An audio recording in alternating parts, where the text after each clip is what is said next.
नमस्कार मित्रमैत्रिणींनो. आज मी फ्रीज खोलला तेव्हा फ्रीजमध्ये थोड्याशा उरलेल्या भाज्या दिसल्या मला. म्हटलं आता ह्याचं काय करावं? तर म्हटलं याची सर्वांची एकत्र मिक्स भाजी करते. तर ते रेसिपी मी तुम्हाला दाखवते. इथे कोबी थोडासा होता तो चिरून घेतला, कांद्याची पात चिरून घेतली, 2 वांगी होती ती कापून घेतली, 1 टोमॅटो कापून घेतला, 2 कांदे कापून घेतले, 1 उकडलेला बटाटा किसून घेतला, तेजपत्ता, हिरवी वेलची, काळी मिरी आणि लवंग, जिरे घेतले, अद्रक, लसूण आणि कोथिंबीरची पेस्ट करून घेतली. चला तर आपण रेसिपीला सुरुवात करू. इथे मी कढईमध्ये तेल घालून घेतलंय. आता तेल छान गरम झालं. यामध्ये आपले जे खडे मसाले ते घालून घ्यायचे. ते चांगले तडतडले.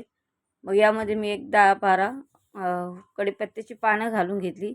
ती पण छान भाजून घेतली. आता यात 2 कांदे चिरलेले ते पण यामध्ये घालून घेतले आणि तेही छान परतायचे गुलाबीसर होईपर्यंत. ते पटकन गुलाबी होण्यासाठी आपण याच्यात पाव चमचा मीठ घालून घेणार आहे.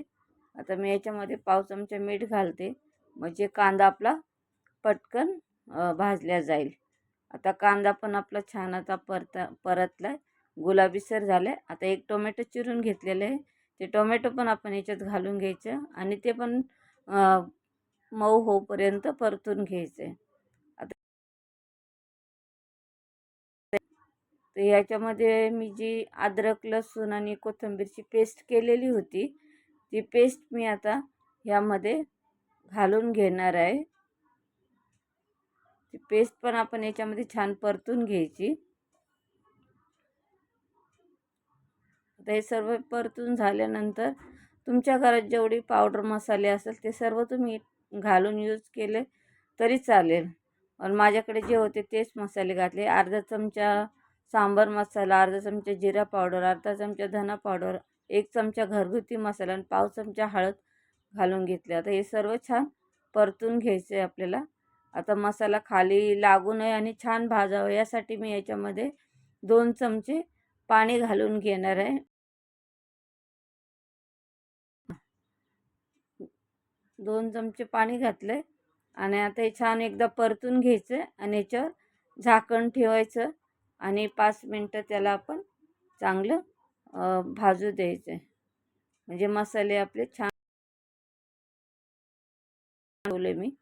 5 मिनटं झाली, बघू शकते मसाल्याने सर्व तेल सोडलंय आणि मसाला छान भाजून झालाय. आता आपण ज्या भाज्या कापून घेतल्यात, वांगी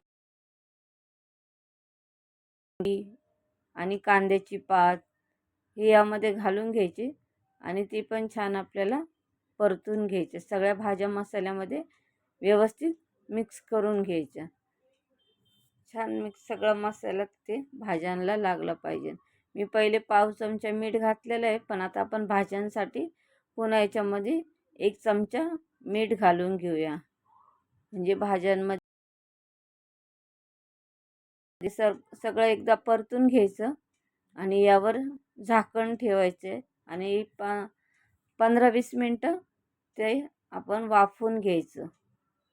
आता इथं मी झाकण ठेवले, 15-20 मिनटं झाले. झाकण खोलून बघूया.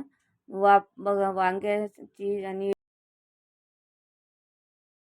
आणि तिने तेल पण छान सोडले भाजीने. आता याला आपल्याला जास्त म्हणजे मसाले घातले नाही म्हणून मी हे उकडलेलं बटाटा भाजीला थिकनेस येण्यासाठी मी यामध्ये घालून घेतले, म्हणजे भाजी आपली घट्ट होईल चांगली.